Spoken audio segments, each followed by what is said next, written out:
मौजूद आज बीजेपी कार्यालय में रोहतक में उपस्थित हैं कृष्ण मूर्ति हुड्डा। हरियाणा में सब जानते हैं, सब आज कमल का फूल गले में आज मुख्यमंत्री साहब ने आपको शामिल करवाया है, तो इसके लिए क्या कहेंगे? देखिए, मोदी जी की जो नीति है सबका विकास, सबका साथ, सबका विकास, और जो ईमानदारी से खट्टर साहब ने हरियाणा के अंदर नौकरियां लगाई हैं, उनको देख के मैं प्रभावित हुआ हूं। मेरे सभी साथियों ने कहा कि ये सही टाइम है, अब कांग्रेस से अलविदा कह देना चाहिए और भारतीय जनता पार्टी में शामिल होना चाहिए। आज मैं सबसे सीनियर मोस्ट कांग्रेस का था, मुझे किसी जिले की ब्लॉक की कार्यकारिणी का मेंबर भी नहीं बनाया और सीधा टिकट के लिए नहीं है। मैंने तो कहा मैं तो एक साधारण कार्यकर्ता रहूंगा, मैं तो दरी बिछाने वाला रहूंगा। मैंने तो ये कहा है, मैंने ये कहा था कि जो लोग मेरे साथ आए हैं उनका पार्टी में सम्मान होना चाहिए। जी, कल तक कांग्रेस के साथ रहे हैं आप, और खासकर हुड्डा जी के ऊपर काफ़ी हैवी रहते हैं आप।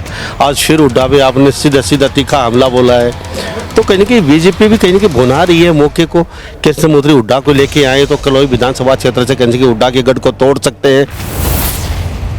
देखिए, मैं अगर पिछले 5 साल का देखोगे तो मैं कभी बीजेपी के खिलाफ नहीं बोला। 5 साल अगर बोला हूं तो मैं भूपेंद्र हुड्डा के खिलाफ बोला हूं, क्योंकि भूपेंद्र हुड्डा ने कलोई हल्के का और हरियाणा का नाश कर दिया बाप बेटा ने। मैं भूपेंद्र सिंह हुड्डा को और उसके बेटे को मैं चैलेंज करता हूं, वो किसी मंच पे आ जाए, दोनों एक तरफ, मैं अकेला एक तरफ। अगर मैं उनसे बहस में हार गया, मैं राजनीति से संन्यास ले लूंगा, वरना उनको राजनीति से संन्यास तो पब्लिक दिलाएगी। आने वाले चुनाव में, लोकसभा के चुनाव में, भूपेंद्र सिंह हुड्डा कलोई हल्के से 42,000 से जीता था पिछले चुनाव में। इस बार हम उसको चाहे 2,000 से हराएंगे।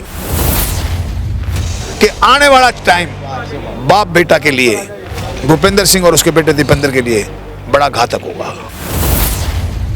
असल में तो दीपेंद्र लड़ेगा नहीं, वो लोगों का रुख पहचान लिया उसने। परसों उसने आंसू भी बहाए हैं, जैसे औरतें रोती हैं वैसे रो रहा था वो, कि मुझे किसी तरह एक बार एमपी बढ़ा दो।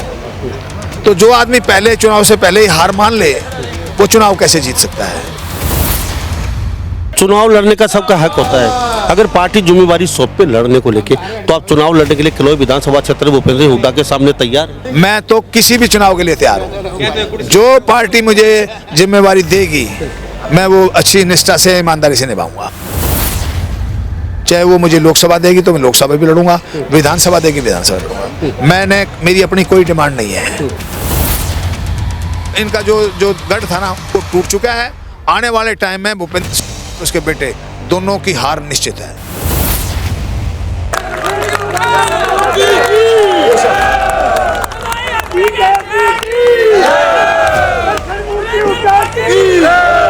चौधरी मनोहर लाल खट्टर की।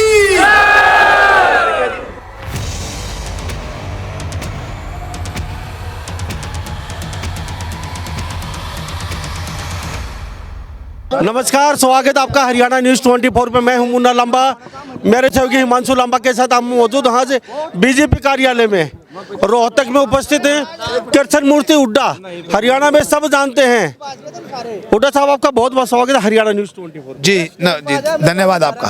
सब आज कमल का फूल गले में आज मुख्यमंत्री साहब ने आपको शामिल करवाया है, तो इसके लिए क्या कहेंगे? देखिए, मोदी जी की जो नीति है सबका विकास, सबका साथ, सबका विकास, और जो ईमानदारी से खट्टर साहब ने हरियाणा के अंदर नौकरियां लगाई हैं, उनको देख के मैं प्रभावित हुआ हूं। और मेरे सभी साथी, क्योंकि मैं तो हफ्ते में 6 दिन गांव में रहता हूं, लोगों के बीच में रहता हूं, मेरे सभी साथियों ने कहा कि ये सही टाइम है, अब कांग्रेस से अलविदा कह देना चाहिए और भारतीय जनता पार्टी में शामिल होना चाहिए। आज मैं सबसे सीनियर मोस्ट कांग्रेस का था, मुझे किसी जिले की ब्लॉक की कार्यकारिणी का मेंबर भी नहीं बनाया और सीधा टिकट के लिए नहीं है। मैंने तो कहा मैं तो एक साधारण कार्यकर्ता रहूंगा, मैं तो दरी बिछाने वाला रहूंगा। मैंने तो ये कहा है, मैंने ये कहा था कि जो लोग मेरे साथ आए हैं उनका पार्टी में सम्मान होना चाहिए जी। मेरा एक ही डिमांड थी, मेरी और कोई डिमांड नहीं थी, ना मैंने कोई टिकट मांगने की डिमांड की, ना किसी और की डिमांड की। कल तक कांग्रेस के साथ रहे हैं आप, और खासकर हुड्डा जी के ऊपर काफ़ी हैवी रहते हैं आप। आज फिर हुड्डा पे आपने सीधा सीधा तीखा हमला बोला है, तो कहीं ना कहीं बीजेपी भी कहीं ना कहीं भुना रही है मौके को। कृष्णमूर्ति हुड्डा को लेके आए तो कलोई विधानसभा क्षेत्र से कहीं हुड्डा के गढ़ को तोड़ सकते हैं, तो आप यहाँ इनके साथ यहाँ पहुँचे हैं, तो कौन इन्फ्लुएंस में लेके आया आपको, या फिर आप खुद डायरेक्ट आपने मन बना लिया? काफ़ी दिन मंचों के माध्यम से बीजेपी के खिलाफ दहाड़े हैं और आप गुणगान शुरू करेंगे आज से बीजेपी का। देखिए, मैं अगर पिछले 5 साल का देखोगे तो मैं कभी बीजेपी के खिलाफ नहीं बोला। 5 साल अगर बोला हूँ तो मैं भूपेंद्र हुड्डा के खिलाफ बोला हूँ, क्योंकि भूपेंद्र हुड्डा ने कलोई हलके का और हरियाणा का नाश कर दिया बाप बेटा ने। लोगों को रोजगार जितना मिलना चाहिए था उतना रोजगार नहीं मिला। रोजगार मिला है तो कुछ उनके अपने जो खास लोग थे उन्होंने पैसे लेके लोगों को रोजगार दिया है। मैं ये चैलेंज किया है और मैं आज भी चैलेंज कर रहा हूँ भूपेंद्र सिंह हुड्डा को, भूपेंद्र सिंह हुड्डा को, और मैं भूपेंद्र सिंह हुड्डा को और उसके बेटे को मैं चैलेंज करता हूँ, वो किसी मंच पे आ जाए, दोनों एक तरफ, मैं अकेला एक तरफ। अगर मैं उनसे बहस में हार गया, मैं राजनीति से संन्यास ले लूँगा, वरना उनको राजनीति से संन्यास तो पब्लिक दिलाएगी। आने वाले चुनाव में, लोकसभा के चुनाव में, भूपेंद्र सिंह हुड्डा कलोई हल्के से 42,000 से जीता था पिछले चुनाव में। इस बार हम उसको चाहे 2,000 से हराएंगे। कृष्णमूर्ति हुड्डा बीजेपी में आ चुके हैं, कितना फायदा होने वाला है बीजेपी को कृष्णमूर्ति हुड्डा की वजह से? देखो, मेरी वजह से कुछ नहीं है, मेरे वजह से कुछ नहीं है, मेरे साथियों की वजह से है। मेरा साथी मेरा साथ दे रहे हैं, मैं इनके प्रति बहुत बहुत इनका आभार प्रकट करता हूँ। मैंने 4 जलसे किए, ये 5वां था मेरा। जितनी बड़ी संख्या में लोग आए मुझे भी उम्मीद नहीं थी, और जिस प्रकार से उन्होंने मेरा हौसला बढ़ाया मैं गदगद हो गया। और मैं आज बड़ा खुश होकर मैं उसके साथ कह सकता हूँ कि आने वाला टाइम बाप बेटा के लिए, भूपेंद्र सिंह और उसके बेटे दीपेंद्र के लिए बड़ा घातक होगा। लेकिन कहते हैं ये गढ़ है, ये किसको भेदना बड़ा मुश्किल है, और ये गढ़ यूँ का त्यों रहेगा, चाहे कोई भी आए कोई भी जाए। कलोई विधानसभा क्षेत्र लोकसभा को कोई भेद नहीं सकता। पिछली बार बीजेपी ने अपनी ताकत के बल पर हरा दिया दीपेंद्र को ऐन मौके पर, तो अब की बार ऐसा नहीं होगा। अब की बार फुल बहुमत से लोकसभा में एक सीट निकालेंगे यहाँ से, और साथ साथ कलोई विधानसभा क्षेत्र में हारना नामुमकिन है। देखिए, ये जो लोग बैठे हैं आपके चारों तरफ हैं, ये आपके चारों तरफ लोग हैं, चारों तरफ लोग बैठे हैं, इनकी वजह से दीपेंद्र जीता था। पिछले चुनाव में मैं दीपेंद्र के साथ था। मैं भूपेंद्र का सोनीपत लोकसभा का जींद जिले का प्रभारी था। अब यही लोग जितवाने वाले थे, यही लोग आज इनके खिलाफ आगे खड़े हो गए हैं। तो लोकसभा में अगर असल में तो दीपेंद्र लड़ेगा नहीं, वो लोगों का रुख पहचान लिया उसने। परसों उसने आंसू भी बहाए हैं, जैसे औरतें रोती हैं वैसे रो रहा था वो, कि मुझे किसी तरह एक बार MP बढ़ा दो। तो जो आदमी पहले चुनाव से पहले ही हार मान ले, वो चुनाव कैसे जीत सकता है? भीड़ जो जहाँ देख रहे हैं सब सभाओं में बम्पर जनता आ रही है उनकी, चाहे पिता पुत्र की कौन सी भी रैली हो, रैली हम देख रहे हैं 10,000, 5,000, 8,000, 12,000, 15,000 लोग चले जाते हैं रैलियों में। कई रैली हम खुद देखी हैं हमने, वहाँ पैर रखने की जगह नहीं होती। तो फिर क्या भीड़ वोट में तब्दील होगी? वो भीड़ तो हमारी भी आज बहुत थी, आप इससे अंदाजा लगा सकते हो। भीड़ तो उसकी भीड़ जो है, उनके अब चंद चहेते लोग हैं, वही सोनीपत में चले जाएंगे, वही रेवाड़ी में चले जाएंगे, वही हिसार में चले जाएंगे, वही रोहतक में आ जाएंगे। तो भीड़ से अगर देखते तो पिछली बार भूपेंद्र सिंह का जो जलसा था गोहाना में हुआ था, वो रिकॉर्ड जलसा था, लेकिन भूपेंद्र सिंह हुड्डा 1,68,000 से आ रहे। आप इस भीड़ को अगर समझोगे तो ये बहुत बड़ा पैमाना नहीं है, लेकिन भाजपा की अगर भीड़ होती है तो ये बहुत बड़ा संकेत है।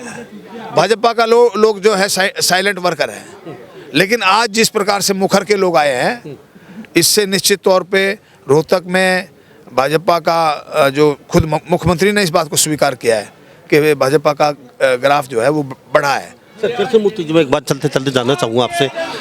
चुनाव लड़ने का सबका हक होता है, अगर पार्टी जिम्मेवारी सौंपे लड़ने को लेके, तो आप चुनाव लड़ने के लिए कलोई विधानसभा क्षेत्र भूपेंद्र हुड्डा के सामने तैयार हैं? मैं तो किसी भी चुनाव के लिए तैयार हूँ। जो पार्टी मुझे जिम्मेवारी देगी मैं वो अच्छी निष्ठा से ईमानदारी से निभाऊंगा। चाहे वो मुझे लोकसभा देगी तो मैं लोकसभा भी लड़ूंगा, विधानसभा देगी विधानसभा लड़ूंगा। मेरी अपनी कोई डिमांड नहीं है। अगर पार्टी ये सोचेगी कि कृष्ण मूर्ति के साथ पब्लिक है, कृष्ण मूर्ति ने 10 साल 5 साल मिनिस्टर रहा, वो अच्छे काम किए हैं, वो मेरे आप किसी क्षेत्र में किसी मेरे खिलाफ वाले से भी पूछ लो, वो कहेंगे भाई काम करने वाला तो आदमी कृष्ण मूर्ति उठा था। मेरे वक्त में टेलों पे पानी पूरा आता था, मैंने सारे खाड़े पक्के कराए और मैंने हर गांव में एक एक दो ऐसा काम कराया जो कि आज भी लोग याद करते हैं। अब आप अपने कांग्रेस के लिए काम करते थे, अब आज से फटका बीजेपी का कमल का फूल, अब आगे की प्लानिंग क्या है? किस तरीके से लोगों के बीच में जा रहे हो? बीजेपी की नीतियों को लेकर किस तरीके से आप घर घर पहुँचे? मैं तो हफ्ते में 6 दिन गाँव में जाता हूँ और ये पिछले 2-3 साल से कर रहा हूँ। वरना जो आदमी 28 साल राजनीति से बाहर रहे और वो दोबारा आए, उसको जन समर्थन मिलना बहुत मुश्किल होता है। लेकिन मेरे लोगों ने जहाँ मैंने लोगों का काम किया था, उन्होंने मेरे प्रति आस्था प्रकट की, मुझे उन्होंने मेरे प्रति प्यार दिखाया और आज इतनी बड़ी संख्या में मेरे साथ हज़ारों लोगों ने आज कांग्रेस पार्टी छोड़ के बीजेपी को ज्वाइन किया है। तो इससे आप अंदाज़ा लगा सकते हैं कि आज जो बीजेपी का गढ़ था, कांग्रेस का गढ़ था, वो आज टूट गया है और वो टोटल आज बीजेपी का गढ़ बनने जा रहा है। तो 2024 में क्या लगता है? विधानसभा, लोकसभा तो कहते हैं मोदी जी के काफ़ी आ जाएगी, अब की बार लहर है, मोदी लहर में काम हो जाएगा, लेकिन विधानसभा की लेके बातचीत करें। मैं निश्चित तौर पे लोकसभा भी हम जितवाने का प्रयास करूंगा और विधानसभा में भी। इस जो भूपेंद्र सिंह हुड्डा है, ये तो कभी वोट मांग के दोबारा शक्ल भी नहीं दिखाते, लोग कभी लोगों का धन्यवाद भी नहीं करते। मेरे 4 जलसे मैंने किए, उसके बाद ये घर घर जाने लग गया और अब हमने जो लोगों ने ज्वाइन किया ना, अब ये घर घर नहीं गली गली जाएगा और लोगों को जो लोग रूठे हुए हैं उनको मनाने की कोशिश करेगा। लेकिन इनका जो गढ़ था ना, वो टूट चुका है। आने वाले टाइम में भूपेंद्र सिंह और उसके बेटे दोनों की हार निश्चित है। जी बहुत बहुत धन्यवाद जी, बातचीत के लिए। धन्यवाद।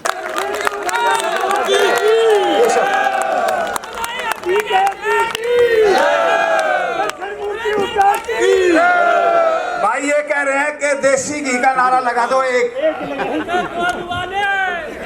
चौधरी मनोहर लाल खट्टर की,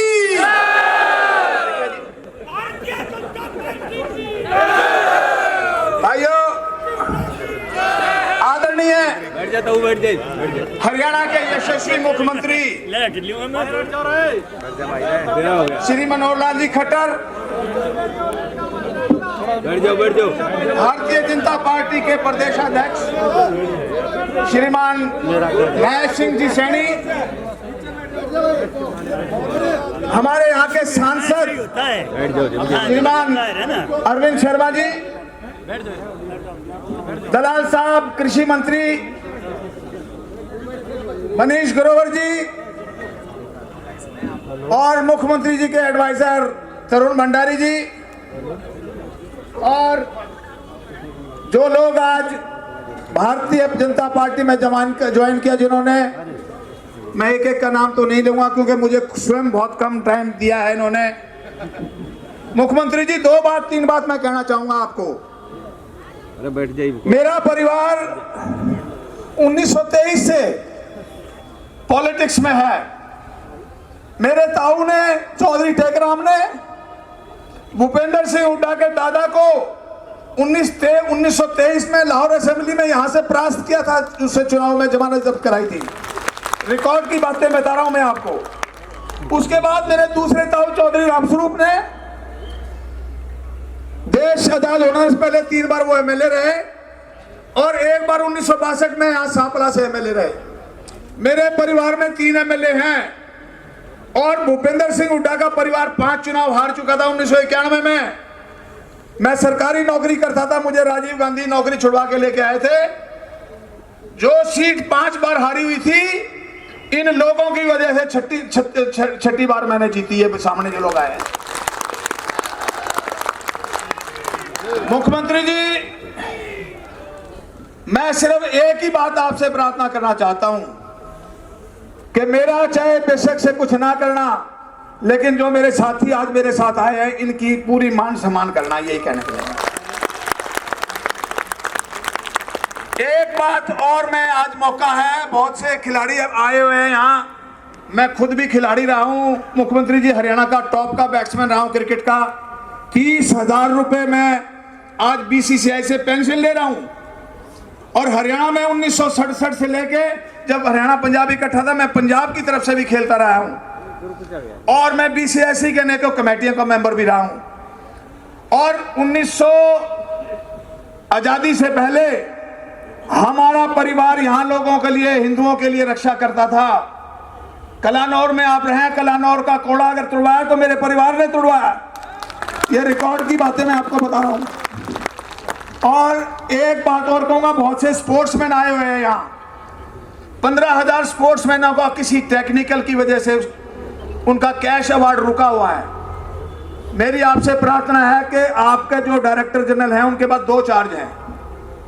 अब मैं ये नहीं कह सकता कि मैं उनके बारे में कोई अच्छा, बहुत अच्छा अफसर है, लेकिन मेरा रिक्वेस्ट है आपको, 15,000 लोगों का 1922 से कैश अवार्ड रुका पड़ा है, तो मेरा आपसे रिक्वेस्ट है कि वो उनका कैश अवार्ड दिलवा दिया जाए। एक ये जो राजीव स्टेडियम है, इसका ट्रैक खत्म हो चुका है अभी।